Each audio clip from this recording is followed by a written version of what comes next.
Yes, nimekutana na finalist mwingine. Huyu alikuwa ni kiongozi wa mawasiliano Muse. Twende usikie ana nini cha kuambia.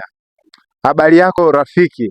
Salama, habari ya wewe mtumishi? Ni nzuri. Unaitwa nani na una nini cha kuambia kuhusiana na maandalizi ya mahafali nyie kama finalist, na vitu gani vitakuwepo hiyo siku ya mahafali, siku ya tarehe 21 mwezi wa 6 hapa katika ukumbi wa Muse? Asante sana. Kwanza kwa jina naitwa Christopher Salvatore Raymond. Ni mhitimu wa mahafali inayokuja Jumapili. Napenda tu ni washauri au ni wapendekezee ndugu zangu wanaobaki wasipange kukosa mahafali, maana finalist tumejiandaa vizuri kwa ajili ya kuwapa mambo mbalimbali ambayo tumekutana nayo katika miaka yote hii mitatu.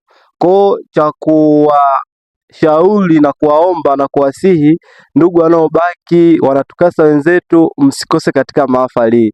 Kwanza kabisa ni mahafali ya kwanza kufanyikia katika chuo kikubwa hapa Iringa cha Mkwawa, na sio tu chuo kikubwa bali ni ukumbi wenyewe tunao kufanyia, ni ukumbi wa kihistoria, ni ukumbi ambao umetoka kufanyika hivi karibuni. Kwa hiyo nipende kuwakaribisha katika ukumbi mkubwa wa CDF hapa, waje washiriki nasi katika mahafali hii.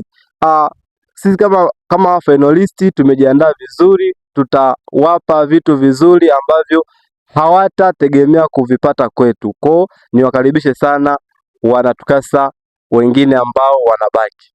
Okay. Jambo la heri kabisa. Nataka kidogo unipe hints kidogo kuhusiana na ukumbi wa CDF.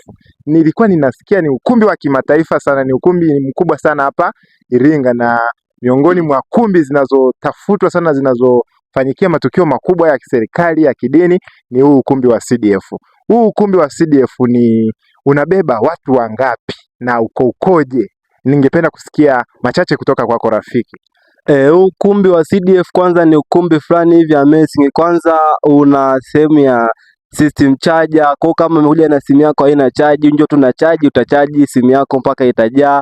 Lakini ni ukumbi unaochukua watu karibia 1500. Kwa sitegemei wanatukasa waje 200 waje kwamba watabanana, hapana. Kwa wanatukasa wote wakanda Iringa ni wasihi tu waje kwa wingi, na imani watatosheka na nafasi nyingine itabaki.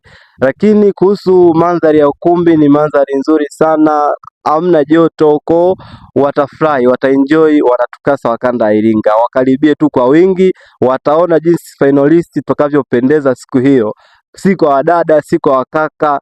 Waje waone vitu ambavyo tumeviandaa, vitu unique ambavyo havijawahi kuonekana katika kanda hii ya Iringa. Amina sana, na Mungu akubariki, na ninashukuru kwa fursa ulionipatia ya kuzungumza na wewe.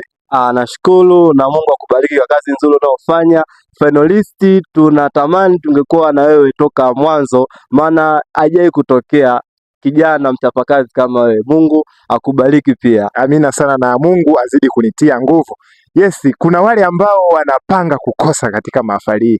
Yaani ukumbi wetu ni mkubwa kiasi kwamba hata mkija wote yani nafasi tabaki na kutosha. Kwa hiyo kitu ambacho ninakuomba wewe kama mwanatukasa, wewe kama mgeni, wewe kama mzazi ambaye unatufuatilia, ambaye una kijana wako hapa Muse, usipange kukosa. Fika bila kukosa, kwa sababu nafasi ya kukaa ni ya kutosha. Sio nafasi ya kukaa tu, kuna vitu vingi muhimu kwa ajili yako. Kwa hiyo usipange vitu vilivyoandaliwa kwa ajili yako wewe visikupate. Kwa hiyo ninakuomba sana ufike bila kukosa. Endelea kufuatilia Iringa Media, ujue kinachoendelea tunapokuwa katika maandalizi ya mahafali yetu ya tarehe 21. Ni hapa hapa katika ukumbi wa CDF katika chuo cha Mkwawa. Mungu na akubariki.